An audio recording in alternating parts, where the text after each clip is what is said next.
সবাইকে জানাই শুভ দীপাবলি ও কালী পুজোর অনেক অনেক শুভেচ্ছা। এই ভিডিওটা হলো গতকাল অর্থাৎ বহুত চতুর্দশী দিনের সন্ধ্যার ভিডিও। তো সন্ধ্যাবেলাতে আমি প্রদীপগুলোকে প্রথমেই জলে ভিজিয়ে নিয়েছিলাম এবং তারপরে ওগুলো জল ঝরাতে দিয়েছিলাম। তখনই আওয়াজ পেলাম যে আমাদের পাড়ার মা আসছেন। তো সেই জন্য ছাদ থেকেই দেখতে চলে গিয়েছিলাম। তো তারপরে এসে প্রদীপগুলোকে সাজিয়ে নিয়েছিলাম এবং সাজিয়ে নেওয়ার পরে এক একটা করে প্রদীপ ধরিয়ে নিয়ে বাড়ির বিভিন্ন কোণে যেখানে যেখানে দেওয়া সব জায়গায় দিয়ে দিয়েছিলাম।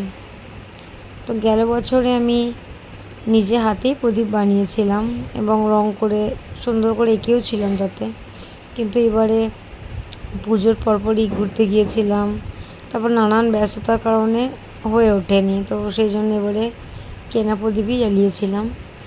আর কেনা প্রদীপগুলোকে জ্বালানোর পরে আমরা বেরিয়ে পড়েছিলাম বারাসাতে যাওয়ার জন্য, কেন কি ভাইফোঁটায় হাজব্যান্ড তার বোন দিদিদের জন্য কিছু গিফট কেনা ছিল, তো সেই জন্য।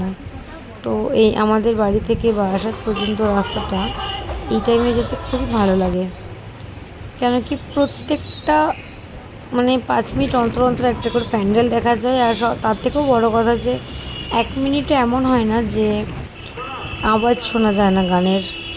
একটা প্যান্ডেলের গান শেষ হচ্ছে তো আর একটা শুরু হচ্ছে, যেহেতু বারাসাতে কালী পুজো তো খুবই বিখ্যাত। তো এইভাবে মণ্ডপ দেখতে দেখতে গান শুনতে শুনতে আমরা পৌঁছে গিয়েছিলাম কেনাকাটা করতে, এবং অনেকটা রাত্রি হয়েছিল, তো সেই জন্য ফাঁকাই ছিল।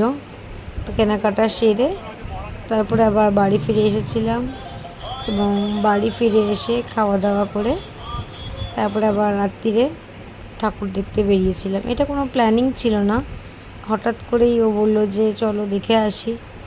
তো যেহেতু রাত্রির প্রায় 1টা-1:30 হবে ওইরকম টাইমে আমরা বেরিয়েছিলাম, তো মণ্ডপগুলো ফাঁকাই ছিল। আর যেহেতু পুজোর আগের দিন, তো মানুষের ভিড়টা অনেকটাই কম ছিল, অত রাত্রে তো আরোই কম।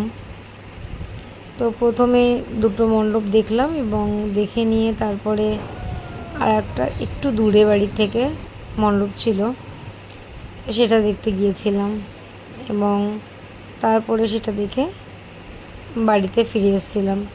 তো এইভাবেই আমাদের ভূত চতুর্দশীর দিনে সন্ধ্যা থেকে রাত্রি পর্যন্ত কেটেছিল।